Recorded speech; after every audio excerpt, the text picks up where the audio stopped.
మీ ఎలాంటి వ్యాపార ప్రకటనలకైనా వెంటనే మా ఛానల్ సంప్రదించండి. ప్రస్తుతం మనతో పాటు ప్రముఖ ఆధ్యాత్మికవేత్త ఆస్ట్రోన్యూమరాలజర్ జయప్రద గారు మనతో ఉన్నారు. మేడంతో మాట్లాడేద్దాం. నమస్కారం మేడం. నమస్తే అమ్మా. శ్రీమాత్రే నమః. 2026 విశేషంగా ఈ కొత్త సంవత్సరం కర్కాటక రాశి వాళ్ళకి ఏ విధంగా కలిసి రాబోతుంది? ప్రత్యేక యోగాలు ఏదైనా ఉన్నాయా? ఎలాంటి అదృష్టం, ఎలాంటి దురదృష్టం, లేదంటే మిక్స్డ్గా ఉంటుందా? ఓవరాల్గా ఏం చెప్తారు ఈ రాశి గురించి?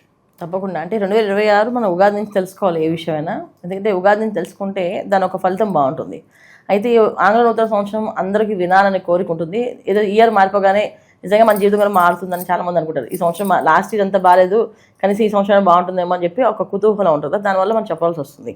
అయితే ఈ కర్కాటక రాశి వాళ్ళకి ఈ సంవత్సర ఫలితాలు ఎలా తీసుకోవాలి అనుకుంటే మనకి గురువు కర్కాటకలోకి రావడము. సో అంటే ఇప్పుడు అధిచార యోగంతో ఉన్నాడు ఆయన ప్రస్తుతానికి. సో జనవరి, ఫిబ్రవరి, మార్చి వరకు ఆయన కర్కాటకంలో ఉండి మళ్ళీ తర్వాత ఉగాది నుంచి మళ్ళీ కర్కాటకంలోకి వస్తాడు ఆయన.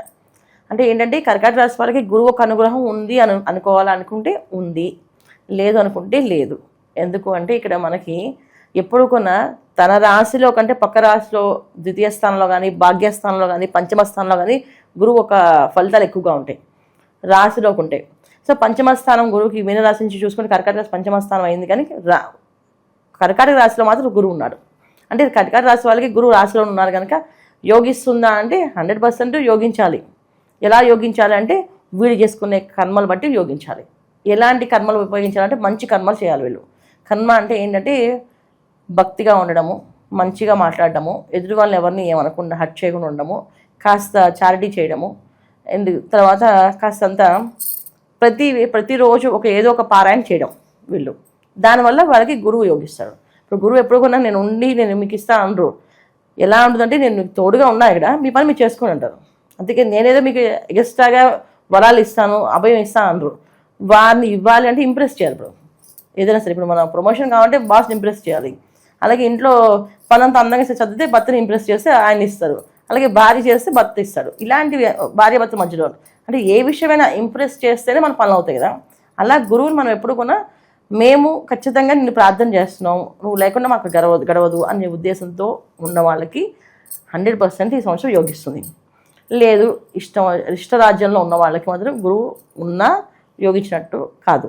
అది గురువు ఉంటాడు అక్కడ, కానీ యోగించరు వాళ్ళకి. ఎవరికి యోగించాలంటే ఇష్టం వచ్చినట్టు తిన్న వాళ్ళకి, ఇష్టం వచ్చినట్టు తిరుగుతున్న వాళ్ళకి, ఇంట్లో వాళ్ళని గౌరవించకుండా మాట్లాడేవాళ్ళు, వాళ్ళ ఇష్టరాజ్యంలో చేసే వాళ్ళకి ఎవరికి కూడా గురువు ఒక అనుగ్రహం వీళ్ళకి రాదు, ఖచ్చితంగా ఉండదు. ఇది మాత్రం గుర్తుపెట్టుకోవాలి ఈ విషయం.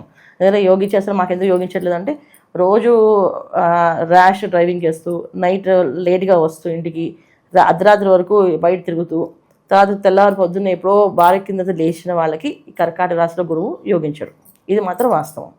ఇంకా మనకి దశమ స్థానంలో, ఇక భాగ్యస్థానంలో ఇవన్నీ కూడా గ్రహాలు అంత అనుకూలంగా లేవు. ఎందుకంటే మనకి ఇక్కడ అష్టమ స్థానం, సప్తమ స్థానం, భాగ్యస్థానం. అష్టమ స్థానం వచ్చేసి రాహు ఉన్నాడు. భాగ్యస్థానంలో శనేశ్వరుడు యోగించాడు. భాగ్యస్థానంలో శనేశ్వరుడు యోగించాడని నమ్మకం అయితే ఏమీ లేదు. తన వల్ల ఇబ్బందులు, కష్టాలు ఏమేమి ఉంటాయంటే రాహు ఇచ్చే ఫలితాలు శనేశ్వరుడు ఇచ్చే ఫలితాలు రాహు ఇస్తాడు. ఇక అష్టమ రాహు ఇబ్బంది పడవచ్చు. ఎలాగంటే మనం మోసపడాలి కానీ, ఇబ్బంది పడ్డాలి కానీ, లేకపోతే ఎవరో మనతో వ్యాపారం చేపిస్తామని చెప్పి పెద్ద ఎత్తున లోన్ తీపించి ఆ లోన్ మనం ఎత్తుని పడేసి వెళ్ళిపోవడం కానీ. సో ఈ సంవత్సరం వీళ్ళు చేయాల్సింది ఏంటంటే వ్యాపారాల జోలికి వెళ్ళకూడదు, తర్వాత షూటీల జోలికి వెళ్ళకూడదు. ఎవరికైనా షూటీ పెట్టారో వాళ్ళ లైఫ్ అక్కడితో అయిపోయిందని అర్థం. ఎవరికి షూటీ పెట్టకూడదు. సొంత వాళ్ళైనా సరే, సొంత అన్నదమ్ములైనా సరే చాలా పెద్ద పెద్ద గొడవలు అయ్యే అవకాశాలు ఉంటాయి. సో ఇంట్లో వాళ్ళకి, బయట వాళ్ళకి ఎవరికి కూడా షూరిటీ వీళ్ళ చేతితో పెట్టకూడదు. అలాగే వీళ్ళ చేతితో లోన్లు తీసుకోకూడదు. లోన్ తీసుకున్నా ఇబ్బంది పడతారు, ఆ లోన్ తీరదు, ఎప్పటికీ తీరదు. అలా తీరని అప్పుగా మిగులుతూనే ఉంటారు తప్ప, కడుతూనే ఉంటారు, వడ్డీలు తప్ప ఉండదు. అంతే ముఖ్యంగా క్రెడిట్ కార్డ్స్ బాగా వచ్చే కదా తీసేసుకోవడం, దాన్ని వాడడం చేయడం వల్ల చాలా ఇబ్బంది పడడం అనేది మామూలుగా ఉండదు, చాలా పెద్ద విషయమే. డబ్బు ఎంత వస్తుందో లెక్క లేకుండా ఖర్చు అయిపోయేది ఈ సంవత్సరం వీళ్ళకి. డబ్బు వస్తుంది, బ్రహ్మాండంగా వస్తుంది, అలాగే ఖర్చు అయిపోతుంది. ఎందుకంటే ఎలా వస్తుంది, ఎలా వెళ్ళిపోతుంది అనేది వాళ్ళ చేతుల్లో, వాళ్ళ అంచనాలు కూడా వేయలేరు, అలా ఖర్చు అవుతుంది.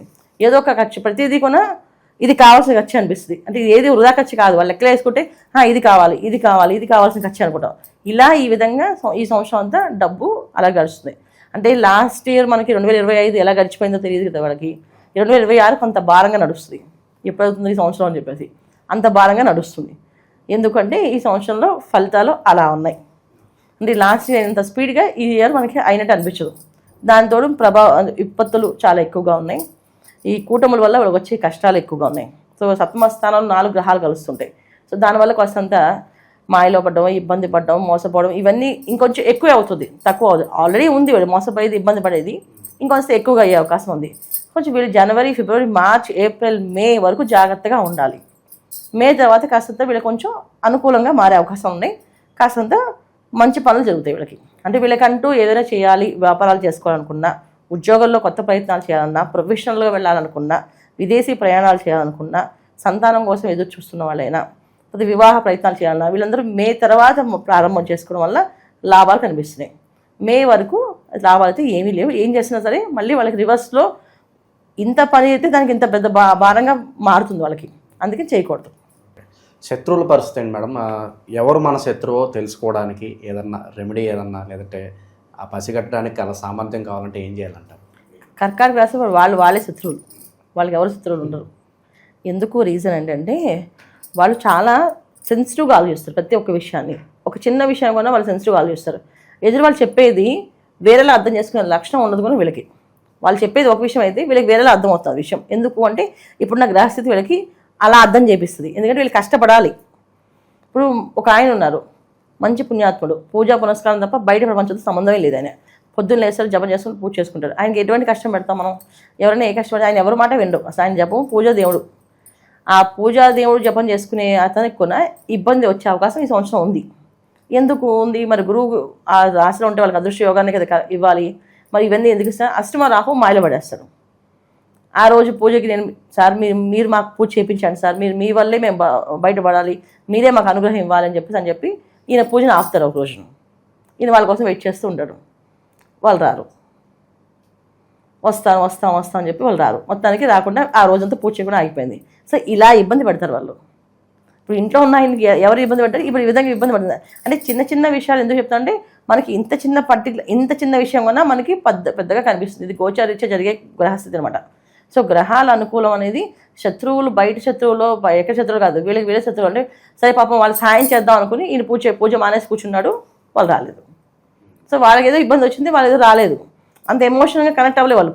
ఈయన అంత ఎమోషనల్గా కనెక్ట్ అయిపోయారు. వాళ్ళు వచ్చేస్తారు, వాళ్ళు నేర్పించుదాం, వాళ్ళ జీవితం మార్చేద్దాం అనుకున్నారు, కానీ అవ్వలేదు. అక్కడ జరగదు.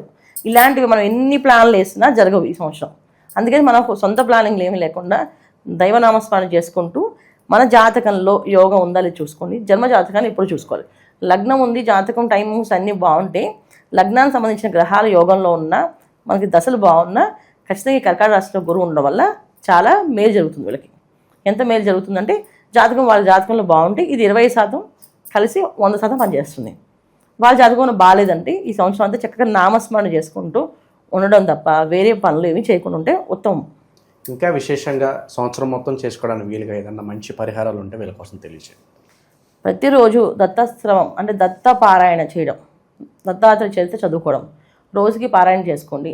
ఏంటి ప్రతి గురువారం ఉపవాసం ఉండి కాస్త అన్నదానం ఆ రోజు మనకు తోచినంత వరకు ఎవరికో ఒక ఇద్దరికైనా పెట్టాలి.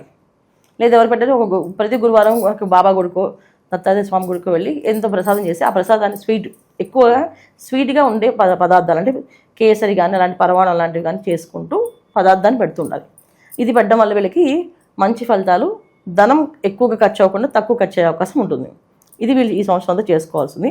దత్తక్షేత్రాలు మనకి దర్శనం చేసుకోవచ్చు. మన శ్రీపాద వల్లభ క్షేత్రం పీఠాపురంలో ఉంది, గానగాపురంలో ఉంది.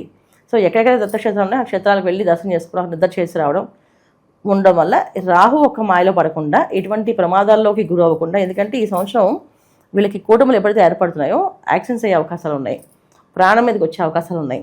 కొంతమందికి ప్రాణాల మీద చాలా జాగ్రత్తగా ఉండవలసిన పరిస్థితి ఉంది, కొంతమంది ప్రాణాలు పోయే అవకాశం కూడా ఉంది. సో ఇవన్నీ కూడా వీళ్ళకి ఈ సంవత్సరంలో ఉన్నాయి. అందుకని వీళ్ళు కొంచెం జాగ్రత్తగా ఉంటే తర్వాత నుంచి అన్నీ అనుకూలంగా కలిసి వస్తాయి. ఓవరాల్గా ఈ 2026 ఈ రాశి వాళ్ళందరికీ కూడా ఏ విధంగా ఉండబోతుంది అనేది చాలా బాగా వివరించారు. ధన్యవాదాలు. నమస్తే అమ్మా. శ్రీమాత్రే నమః.